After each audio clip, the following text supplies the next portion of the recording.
आज का हमारा जो टॉपिक है वो है fits law.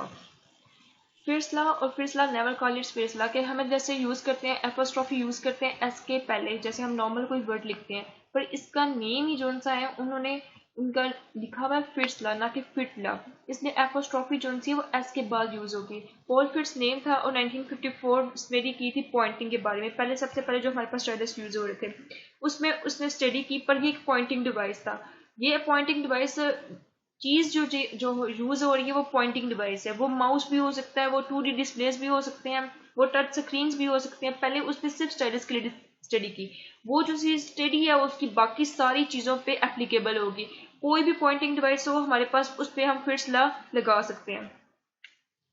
Fits law includes the development of the first विम्प। विम्प जो होता है उसमें हमारे पास क्या होता है कि विंडो होती है, एक इंटरफेस होता है, हमारे पास माउस होता है और हमारे पास पॉइंटर होता है जो हम ये पॉइंट कर रहे हैं। ठीक है, तो इस वजह से हमारा जो फिट्स लॉ वो इसके ऊपर एप्लीकेबल हो गया। क्यों? क्योंकि इसमें हमारे पास पॉइंटर यूज हो रहा है। तो फिट्स लॉ हमारे पास बेसिकली पॉइंटिंग डिवाइसेस के लिए है। Fits law is applicable in game called hit it. क्योंकि हिट इट गेम में हमारे पास ये होता है कि हमें सारी सर्कल जो वगैरह हमारे पास आ रही है उसको हमने हिट करना है। और हिट इट क्यों? क्योंकि पॉइंटिंग की जो सी है कि आप लोगों ने कब उसको पॉइंट करना है। अगर फॉर एग्जाम्पल मैं इसको हिट कर रही हूँ, वो जल्दी से गुजर गया, क्या होगा कि मेरा टाइम थोड़ा सा कम हो गया, कि मेरी पॉइंटिंग की स्पीड जो सी थी वो कम थी। इस वजह से मैं ये गेम लॉस कर गई। कि हमने जो पियानो वाली गेम भी होती है, कोई देखी होगी, तो उसमें भी हमने क्या करना होता है, हमने उसके ऊपर हिट करना होता है। अगर हमने लेट हिट किया तो हमारा वो जैसा स्कोर है वो खत्म हो जाता है। जल्दी कर लेंगे तो अब स्कोर खत्म हो जाएगा। उसी पॉइंट पे हमने करना होता है। हमारी उसी पॉइंटिंग की स्पीड है उसको फिट्स लॉ हमारा मेजर करता है।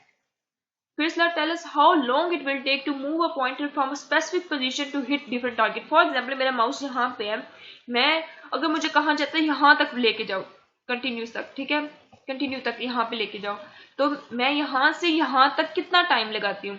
फॉर एग्जाम्पल हमारे पास ये दो हमारे पास चीजें हैं। फिर लॉ में ये होता है कि जो सी चीज बड़ी है और जो सी चीज करीब है उसके पास आप जल्दी से जा सकते हो, उस पर आपका टाइम कम लगेगा। और जो सी चीज स्मॉल है और दूर है उस पर आपका टाइम ज्यादा लग जाएगा। देखेंगे अगर फॉर एग्जाम्पल हम यहाँ से यहाँ तक पॉइंटर लेके जाए ना, जो बड़ी चीज होगी वो प्रोमिनेंट होगी, वो वाइड होगी, उसके पास आप पॉइंटर जल्दी से लेके जा सकते हो। दूसरी छोटी चीज होगी वो तो नजर ही बेचारी थोड़ी सी क्या आ रही है, तो उसके लिए आपको पॉइंटर बहुत दूर से लेके जाना पड़ेगा। इसलिए कहते हैं कि जो सी बड़ी चीज और करीब चीज होगी उस पर कम टाइम लगेगा, जैसा कि यहाँ पे लिखा हुआ है, और जो स्मॉल चीज होगी और दूर होगी उस पर टाइम ज्यादा लगेगा। फिर law use to compare input devices, means कि हमने इनपुट डिवाइसेस जैसे माउस हो गया, माउस की स्पीड को मेजर करने के लिए कि हमारा जो सा पॉइंटर है वो कितने टाइम तक अपने स्पेसिफिक टारगेट्स तक जा रहा है, हमारा जो सा टच है वो कितने टाइम तक जा रहा है।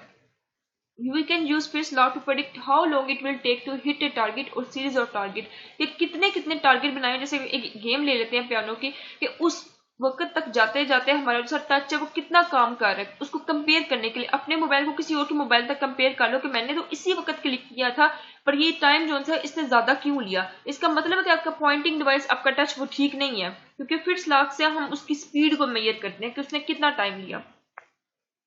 जैसे यहाँ पे देख लें, आइकन 2 के पास वो ज्यादा जल्दी चला जाएगा। Icon 2 is bigger because it has text below. चीज वही है पर इसके नीचे टेक्स्ट भी लिखा हुआ है, तो आइकन 2 के पास जल्दी जाएगा और जो है आइकन 1 के पास वो ज्यादा जल्दी नहीं जाएगा, उसके पास स्लो थोड़ा सा जाएगा, क्योंकि ये चीज बड़ी है और बड़ी होते होते साथ ये इसके टारगेट के यहाँ पे हमारे पास करीब आ गई है।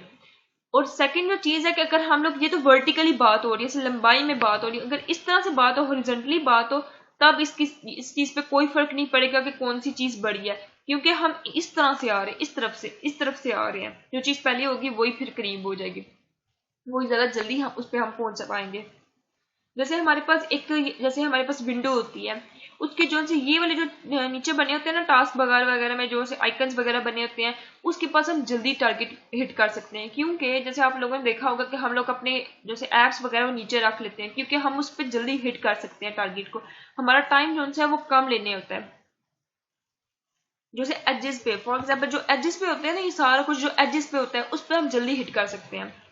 फिर law mt equal to a plus B static id। जैसे mt और id है ना हमारे पास, वो लीनियर है, मतलब कि एक दूसरे से डायरेक्टली प्रोपोर्शनल है।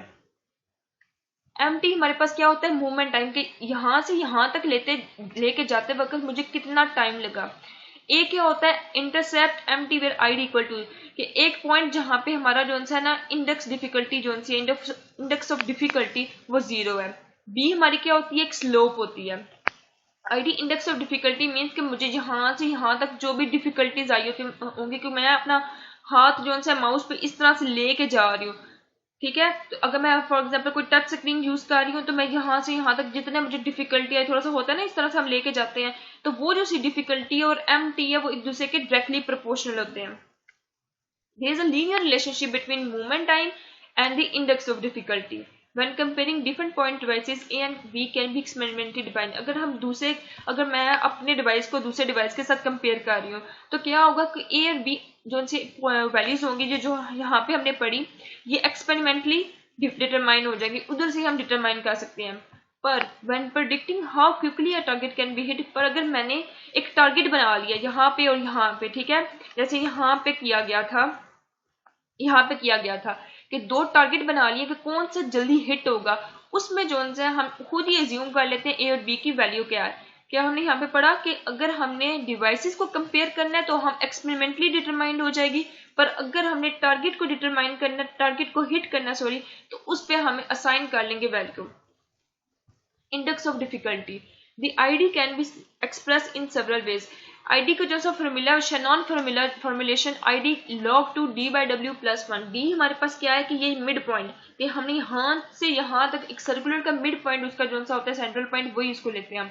हमने टारगेट यहाँ से लेके टारगेट तक जाते वक्त जो सा हमारा ये डी हो गया, ये जैसा डिस्टेंस है डी डब्ल्यू हमारे पास उसकी विद होगी कि हमारे टारगेट की विद कितनी है। हम इस तरह से नहीं लेंगे क्योंकि हम वर्टिकली जा रहे हैं, तो इस वजह से विद हमारी इस तरह से होगी। id equal to log 2 d by w plus 1, ये हमारा फॉर्मूला है। आगे ये जो सा फॉर्मूला था इसके बीच में हम सारी वैल्यू, id की वैल्यू भी हमारे पास आ गई, ए और बी की हमने क्या कहा कि हम इसकी अगर टारगेट को कर रहे हैं तो उस तरह से डिटरमाइन कर सकते हैं और असाइन कर सकते हैं, ये चीज भी हमने देख ली, हमारे पास सारी वैल्यूज आ चुकी हैं। अब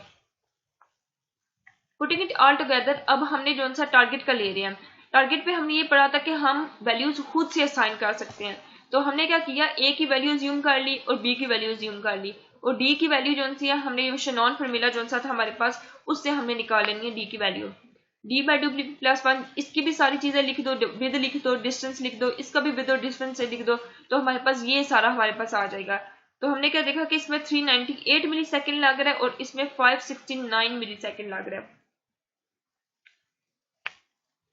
First law can be applied to interface design to predict the time it will take users to move to a target or series of target। यही बात हमने जो पढ़ी कि फिर लॉ जो है वो हमारे पास टारगेट और सीरीज ऑफ टारगेट, जितने भी टारगेट बने हुए हैं उस तक जाते वक्त हमारा जो टाइम लगता है उसको मेजर करने के लिए होता है। जो सा टारगेट जो सा बिगर होगा और क्लोजर होगा उस पर इजियर टू हिट हो जाएगा, जो सा टारगेट होगा एजेस ऑफ स्क्रीन जो सा नीचे है उस पर होगा वो भी इजियर टू हिट हो जाएगा।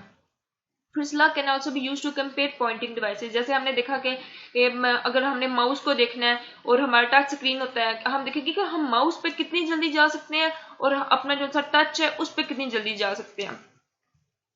तो जैसा हमारा फिर्स्ट लॉ होता है वो पॉइंटिंग डिवाइसेस को कंपेयर करने के लिए भी होता है। जैसे कि आप यहाँ से देख लें कि जैसा MT1 है उस पर हमारे पास कितना मिली सेकेंड लग रहा है और MT2 पे हमारे पास कितना मिली सेकेंड लग रहा है। फिर्स्ट लॉ ने ये चीज कंपेयर कर दी, तो हमें कैसे पता चला कि इस पे हमारे पास कम टाइम लग रहा है और इस पे हमारे पास ज्यादा लग रहा है। वैसे तो विजिबल है कि ये चीज इससे दूर है, पर अगर हमने कोई चीज और मेजर करनी हो और कॉम्प्लेक्स चीज मेजर करनी हो तो उसके लिए हम फिर्स्ट लॉ यूज कर लेते हैं।